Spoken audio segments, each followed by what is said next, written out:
You wake up knowing today is the day you die. Not maybe. Not if things go wrong.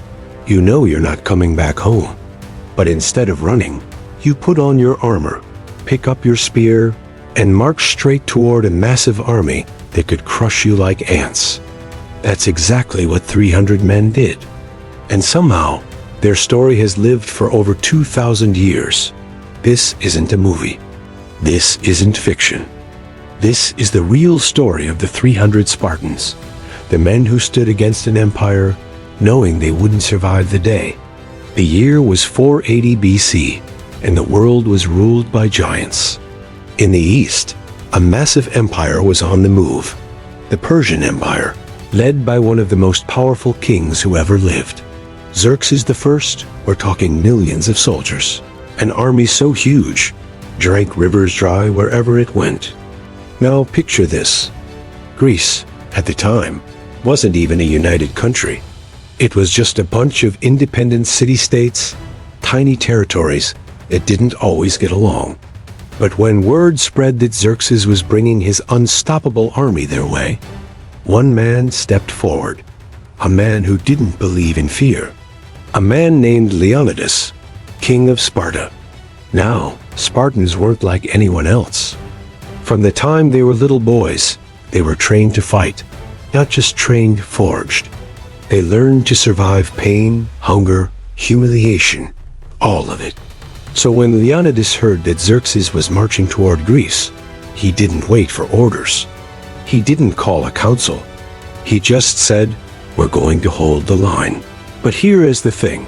Sparta's laws didn't allow the full army to march during a religious festival called the Carnea. So Leonidas couldn't take his entire force. Still, he wasn't about to sit this one out.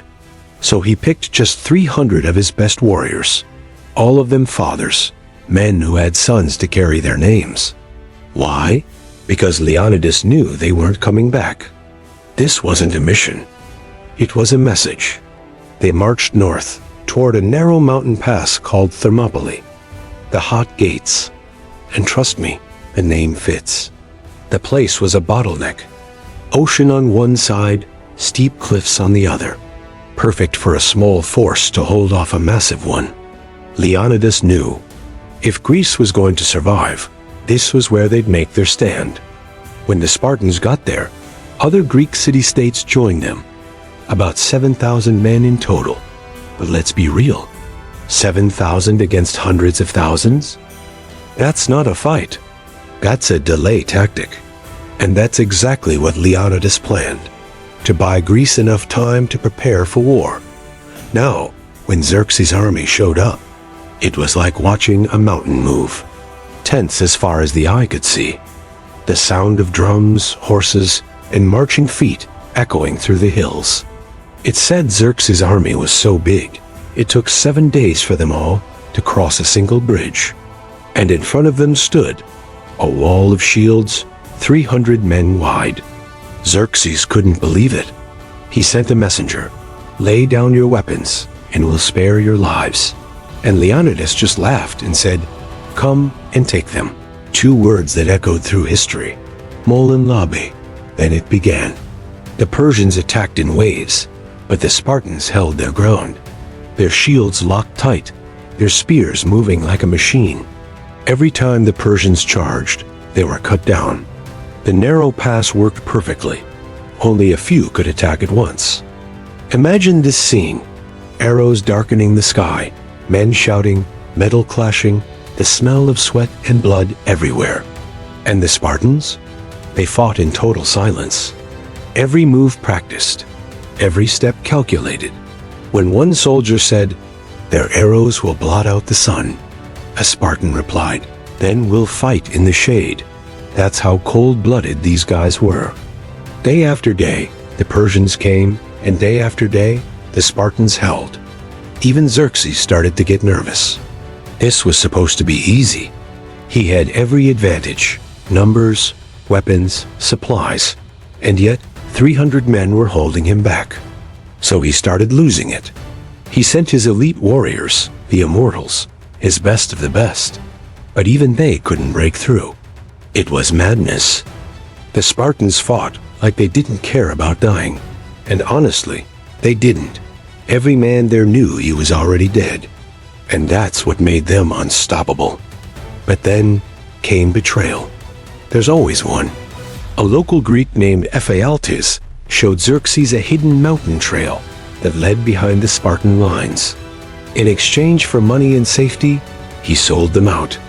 When Leonidas heard what happened, he knew the end had come. They were surrounded. He called his allies together and told them to leave to save their men. But the 300 Spartans stayed. They didn't run. They didn't beg. They just prepared for their final stand. At morning, as the sun rose, Leonidas looked at his men. They stood in silence, sharpening their blades, fixing their armor, checking each other's gear. No one said a word. They didn't have to. Every man there knew exactly what was coming. When the Persians attacked again, the Spartans didn't wait this time. They charged, screaming their war cry, crashing into the enemy with everything they had. The fight was brutal, bloody, and relentless. But they wouldn't fall quietly. One by one, they went down. Leonidas himself fought until his last breath, surrounded by his men. And when he fell, the remaining Spartans formed a circle around his body, protecting him even in death. By the time it was over, every Spartan was dead. But they had done the impossible.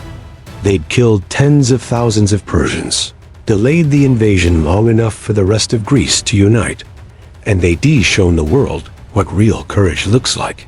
When Xerxes walked through the battlefield, he found Leonidas' body and ordered it nailed to a cross, a warning to anyone who resist him.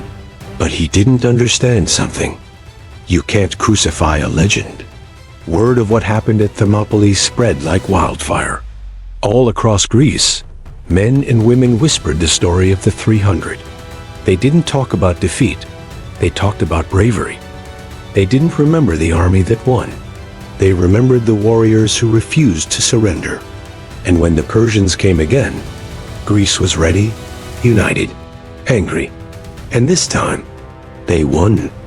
Centuries later, the story still hits hard. Because it is not really about war, it is about what humans are capable of when they know they're facing the end. It's about honor, loyalty, and that crazy kind of courage that makes people legends. The Spartans didn't fight for money. They didn't fight for fame. They fought because it was the right thing to do. They fought for each other.